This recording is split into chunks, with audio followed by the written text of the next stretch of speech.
What is up, guys? Welcome back to my channel. My name is Emma if you're new here, and I love to talk about all things Peloton cycling and fitness. So be sure to subscribe if you haven't already. I post every single Sunday, and today is another Peloton memoir review.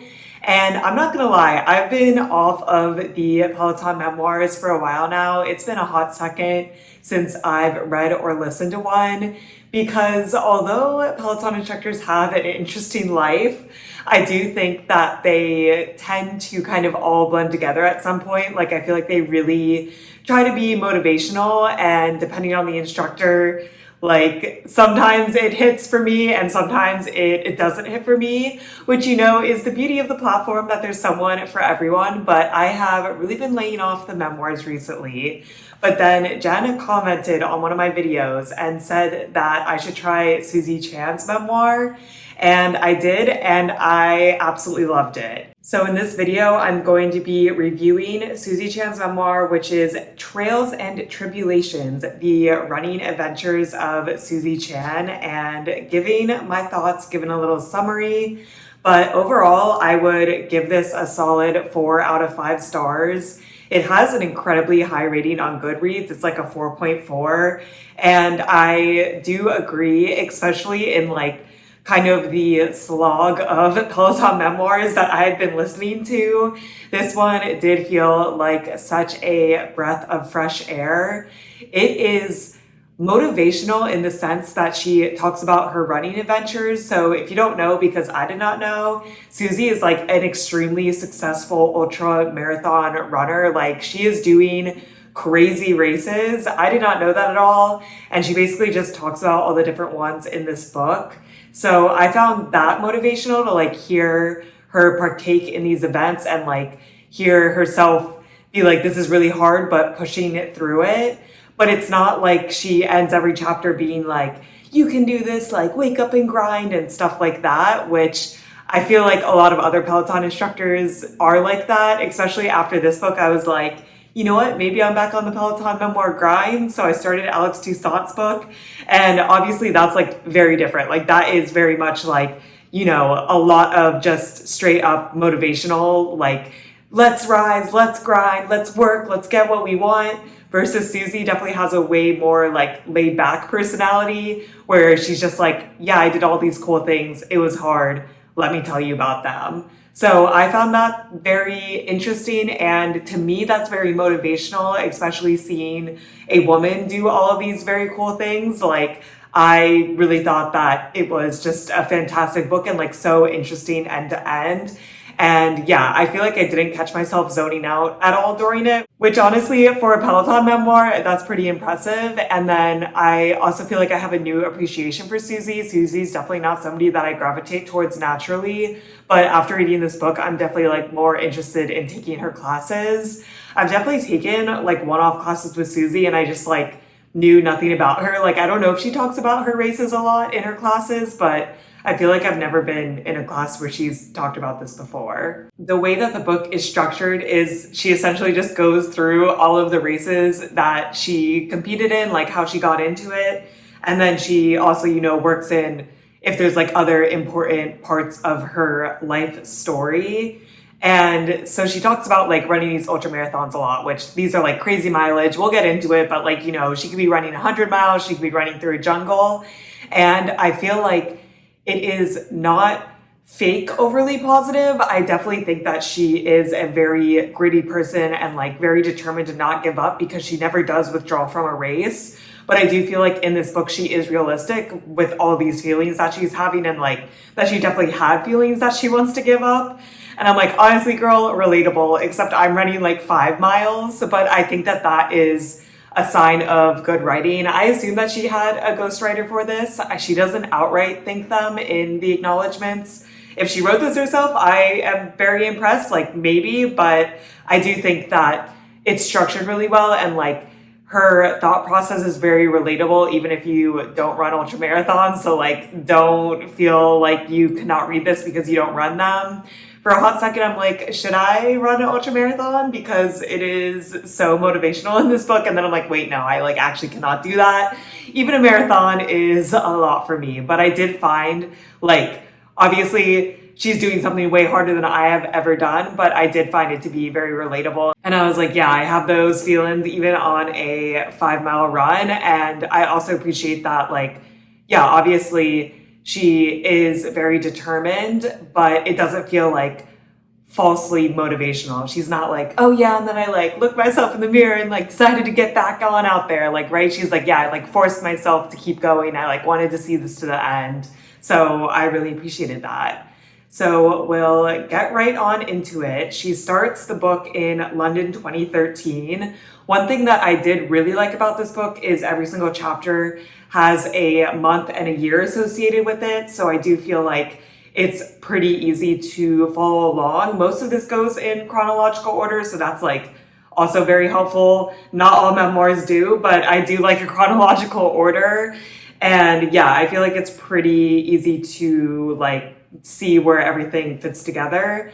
But we start in London 2013, and essentially she is a single mom and she meets a guy, and the guy is really good with her daughter and she ends up marrying him. You know, she says like that even when she was marrying him, she was hesitant. In my opinion, hindsight's kind of 2020, but yeah, this guy turns out to not be good. He was like essentially stealing a ton of money from her, which I cannot even imagine. Like, this was very abrupt for me because I know nothing about Susie, and I'm like, wow, we're just like starting with some traumatic stuff. So yeah, basically he was like maxing out all of her credit cards and had like taken out part of a loan on the house she owned. And then obviously she eventually like found out when her credit card started being overdue, and like that was a whole mess. So then she had to divorce him. So that was like already kind of a bad start, but I guess she was sharing that story because that's like how she got into running. Her like sibling got her to sign up for a race, and then like she just fell into it and then like got really into it. And then basically like I think her first race was a half marathon. And then I guess she just liked that race so much that she's like, all right, I'm ready to do the Marathon de Sablos, which is an ultra through a desert. So very, very intense. And she talked a lot about like all the things that you have to plan for it and like how much she planned for it for the first time. Cause like obviously doing something for the first time, that's the hardest to plan because you like really don't know what to expect.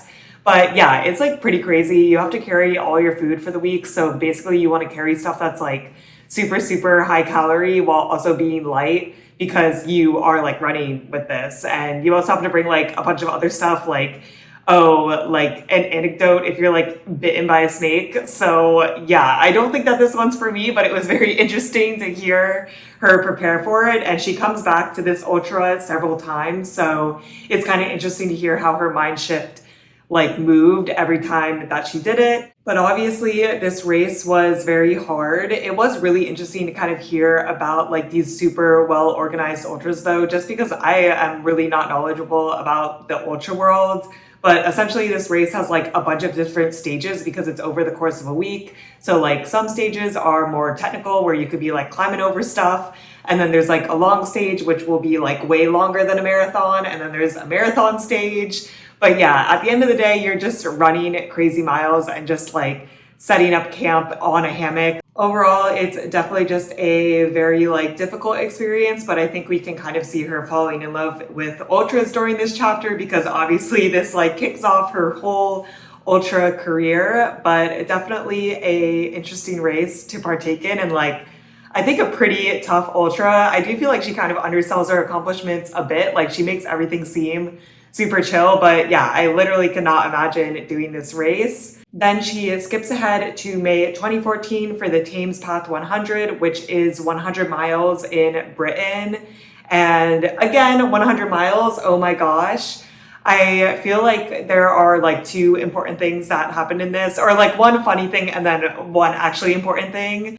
The funny thing is that she literally orders a pizza during this race. Like she's running and she's like, oh, I just like want a pizza. In this race and in a lot of ultra races, you'll have like someone crew you. So there'll be somebody that's with you the entire time. So like essentially she works with the person that is crewing her to call and order pizzas to the next checkpoint. So I thought that was just funny because it really is just like anything goes in an ultra marathon. And like, although obviously you're racing and you want to go fast, I've always gotten the impression, at least from Susie, it's like more about finishing, especially like a 100-mile race. Like obviously you want a good time, but also if you want to order a pizza and eat during it, like that's also fine. And then the actual important thing that happens during this race is her current boyfriend, Sean, who later becomes her husband, crews for her. And he crews like the last like 8 miles or something for her. And she's basically just like, yeah, I mean, like, it's true love if you can crew for me for the last 8 miles in a 100-mile race. Like, obviously, she's just, like, completely delirious at that point, you know, stinky, sweaty, tired.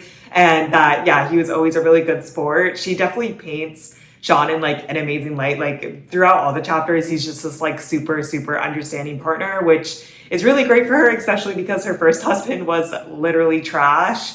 So, yeah, that was the first time that we see Sean. Then she skips ahead again to the Marathon des Sables in 2015. She is back. It's also funny because Sean comes and runs this with her, and this is also kind of a reoccurring theme where Sean is trying to do stuff that Susie's doing, and like, you know, I love him and he does do the majority of the stuff, but Susie is just like better than him. So I feel like Sean's like always having problems in the background, and Susie's like, yeah, we're running the race, which I think is funny.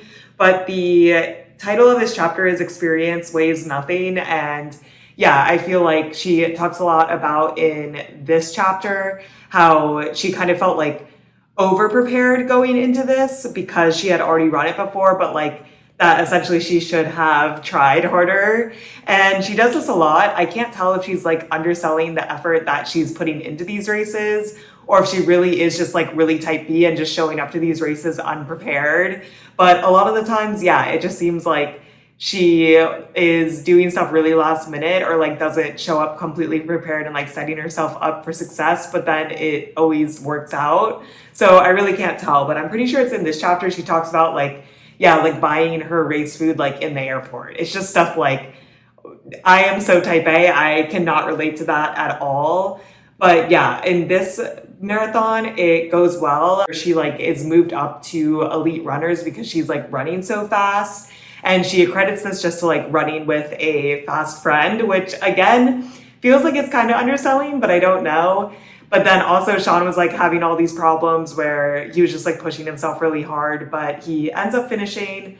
And then I believe that he also proposes to her at the like finish line. So then they're getting married, very, very cute. Then we skip ahead to the next ultra, which is a jungle ultra in Peru in 2016. And this one might be the craziest to me. Actually, I take that back because she's gonna do even more crazy things, but this one is a definitely no to me.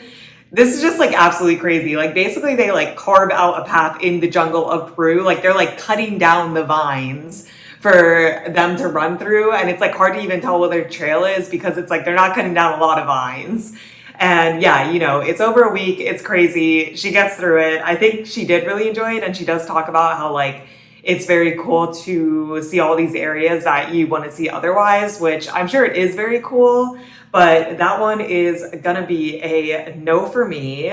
Then her next ultra, which this is kind of like the ultras that I'm more familiar with, was 24 hours running around a track, which happened in 2018, which, yes, this sounds absolutely miserable. It's exactly what you think. You're running around a track for 24 hours. Every 4 hours, you switch directions so that like the turns don't like absolutely kill the 1 foot because you are just making the same turns over and over again. Also, it was raining at like some point. She was literally gonna have to like be disqualified. Like the race coordinator was worried that she was going to get hypothermia, but then she switched clothes with someone. This is another one where it's like they came really, really unprepared. Like basically only Sean was crewing for her, which bless Sean, again, he's like in the background, he's being very, very supportive, but like everybody else had like a team and like had come very prepared, and they just like had the car and some snacks. Also, basically every time she came around the track, like you're supposed to essentially like hold out a tray with like food or like anything that she can grab, but it was only Sean and it was like super cold. So they eventually like called other people to help crew so Sean could like literally sleep during the 24 hours. But yeah, it was a like pretty crazy race, and it just feels like they came very unprepared, but it worked out. She ended up getting third. Essentially, she was like fourth for a really long time, and then like especially towards the end, she realized that she could catch up to third. And then she only beat the person that ended up in fourth by like a very, very small amount. But it was cool. And I do think that it's written like kind of suspensefully. Like I am always interested to see how the races end. But again, can't imagine doing that one either. Then she talks about breaking the Guinness World Record for a 12-hour treadmill run. And essentially this like comes about because she was like helping a friend do some study for like an 8-hour treadmill run. And then her time was like really fast. And then someone like tweeted at her and was essentially like, oh, if you actually tried, you could probably do the 12-hour run. And she doesn't get into all of like her Ironmans and other races besides ultras. This is very, very focused on ultra running, but she attributes her like 8-hour treadmill run to being like really, really good because she had just done an Ironman and had done like a ton of cross training. And then her like 12-hour attempt was several months after, and she like didn't train for it at all specifically, which again, as someone who's type A, I can't imagine, but she's definitely very type B. And she shows up, so it's like way, way harder than when she did the 8-hour run, but she still achieves it. She also talks a lot about how like there's a bunch of rules if you want to beat the Guinness World Record. Like you need to have a calibrated treadmill. Essentially, if you go to the bathroom, like there's all these rules of like how to like slow down the tread and like what counts, what doesn't count. And like she can't touch the sides of the tread ever. It was definitely interesting to listen to just because, you know, I'm never going to have a Guinness World Record attempt, but it was cool to hear about her experience and like all the hoops that she had to jump through, but she did break it. And like, yeah, she like did not train for this. Like this is just like a casual day in the park.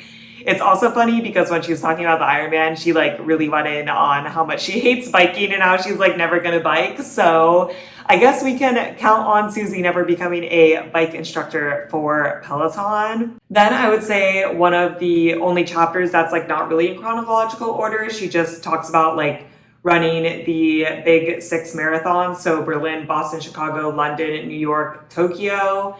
And she emphasizes a lot about the importance of community during this. Like she was doing this with other friends and how basically like when she looks back on her running career, she doesn't think about like the races that she placed the best in or that she ran the fastest. She thinks about the races that she did with a friend.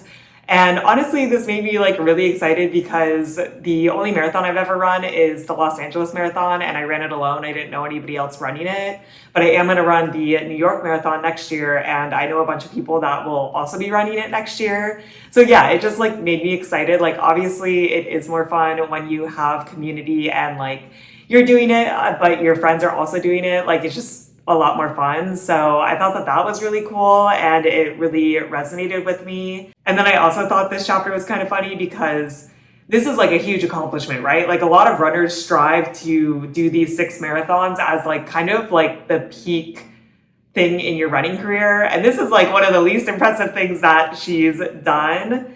So it was just funny, but like it still is a huge accomplishment. And yeah, I don't think that's in the cards for me, but if there was something that she's done, this is the only thing I could ever see myself doing. And she talks about collapsing at the finish line of one of them. I believe it's the Chicago one. And that's when she needed to like go in for health checkups. So then she diverts in 2017 talking about how she got thyroid cancer. So essentially she like had a lump growing in her thyroid and she didn't realize. And part of it, she just thought that she was getting older. Like a lot of her symptoms she kind of ignored, which I feel like is very relatable. And it's also like a good reminder to really always like be cognizant of your health. But yeah, it was like she was getting tired more frequently. She was hungrier, but like she's also running crazy mileage. She's getting older. So nothing was like super, super bad that she thought something was wrong. But then after the marathon, she felt so horrible. She went to the hospital and they were like, you have a lump. We don't know if it's cancerous. And eventually she like got it removed because it was like really impacting her. And like, she's like, oh, when I like ran, like I literally had to like have my tongue out of my mouth. So it was like easier to breathe. So yeah, she got that removed. It seems like since then she's been okay. it's kind of interesting because I feel like a lot of Peloton instructors have cancer or had cancer, but I guess just like a lot of people in general have cancer. And maybe if you have cancer, you're more likely to write a memoir. I don't know. But I'm glad that she is okay now. And then she pivots back to the ultra running where she talks about the Marathon des Sables again. She is there for the third and fourth time in 2017. And 2017, basically she was invited to the event. So she was like, why not? Which I can think of a couple reasons why not. It's a very intense race, but essentially she shows up and like thinks that it will be fine and then realizes that she's having like a really bad time, and it's because she has like no reason to do this race. Like she wasn't motivated to do it. She just went because she was invited.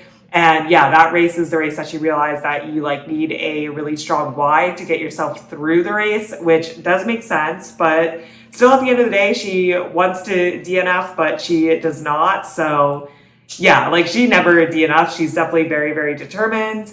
And then in the flip side of that, in 2018, she did it with a friend after her tumor removal and enjoyed it a lot more. Again, just like emphasized how important community is. Then the next chapter, she talks about crewing for other people's races, which I also really appreciated. I feel like it was like kind of the flip side. Like she talks about, you know, all of her crazy races, and then she talks about crewing for other people's crazy races.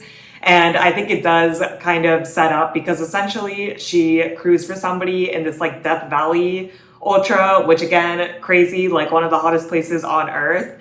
And it's like really, really hard to get into this race. You essentially need to be invited and you need to have crewed for someone else. It's like very tight knit because it's like extremely easy to die or hurt yourself in this ultra. So she's kind of setting up that she's going to come back and do this ultra later, but it was just interesting to hear about her crew life. And then she has one more chapter before the like grand finale ultra, where she talks more like holistically about her running, which I really like this chapter. She talks about the impact of premenopause, which I think that was really nice just because I don't feel like it's talked about a lot. It could be the books that I'm reading, but I really appreciated hearing that. Also about how like, obviously she is getting slower. I believe in 2019 she was 45. So, you know, she's getting older, but like how that originally bothered her, but now it doesn't bother her. And she just like embraces going slower and still getting out there. And then she's also like on the flip side, I know women my age or older that are like still killing it and like doing their best times ever. So getting older does not mean necessarily that you have to get slower, but you can also just embrace that. I feel like it was very positive. And then I feel like in this chapter, but it's kind of a reoccurring theme, she brings up that with running, the goalpost always moves. Like you'll always think like, oh, I'll be satisfied after I run this race. And then like, there's always the next race, which I do feel like that was really relatable for me. Like after the Los Angeles Marathon, I was like, okay, I'm done. But now it's like, oh, I want to run the New York Marathon. And then I feel like a lot of my friends do run like the 6 big marathons. So I'm like, you know, should I be running the big 6 marathons? But I do think racing and just running in general does attract like a certain type of personality where you always want to strive for more. So I really like that she talked about that, and like I found that extremely relatable. This chapter is also where I think she talked about Peloton. She did not talk about Peloton a lot in this book. I think that this book has a like very focused topic of her ultra marathons, which I do actually like obviously I love hearing about Peloton, but I feel like this had a really good focus and like a really good order. So it was very enjoyable to listen to. But yeah, essentially for Peloton, she like briefly talks about how she is like essentially like an influencer for ultra runs just because she was doing them before a lot of other people. And obviously she's also pretty fast. So, you know, she had done like some modeling, and that Peloton had reached out to her on like Instagram or some social media. And she thought that they were just going to like send her a tread and then she was going to promote that. But then they were like, no, we like want you as an instructor. And basically that's that. Then she became an instructor for Peloton. But yeah, she really does not talk a lot about her Peloton journey. But I think that it sounds like pretty smooth sailing. And like compared to somebody like Cody Rigsby, I feel like Cody Rigsby like really built Peloton from the ground up when Susie like kind of just joined as an instructor, where there's nothing wrong with either. But I think that Susie's running career is a lot more impressive than her Peloton journey, which is why her running career is the topic of this book. And then we finish off the book with the last ultra. I'm assuming this is not the last ultra she's ever going to run, but it is from 2023. And it is the Hundreds of Miles of Nothingness, which is in Death Valley. And yeah, it's just another crazy ultra. And she talks about like, essentially her crew has to drive with her at all times. And the crew like had a flat tire, but they fixed it. But it was like very like touch and go, but she like did not know it all. She was just running. And yeah, just like absolutely crazy. I can never do it. Very, very hot. And she ends it with being like, there's always going to be another race, which I think proves that her ultra running career is not over. But I thought it was a very like fun way to end the book and a very optimistic way. And overall, I just like absolutely love this book. Like I would highly, highly recommend. I think it's a really, really fun listen. If you listen to the audiobook, Susie herself narrates it. So I feel like that always makes it more enjoyable. That's pretty typical for a memoir. But yeah, I had a really good time. I'd highly recommend it. Shout out to Jen for recommending me to listen to this. I feel like I am back on the Peloton memoir grind. And I also think that this really, really like improved my opinion of Susie. I didn't have a bad opinion of her, but yeah, she's crazy. She's great. Like I loved hearing about her races and it makes me excited to run some more races myself. I found it very motivational, but not in the like traditional Peloton motivational sense, which I can appreciate. I've been a little burned out on just the like, you know, really typical motivation of like, you can do it, wake up and grind. So I really liked hearing Susie's story. And yeah, very inspirational, especially because she is a woman and like hearing about all the really hard but cool things that she did. If there's any other Peloton memoirs that you really like, let me know. I have read quite a few and I've reviewed quite a few on my channel, but I'm always open to suggestions. That is it for this video. I hope you guys are staying safe, having an awesome week, and I'll see you in my next video. Bye.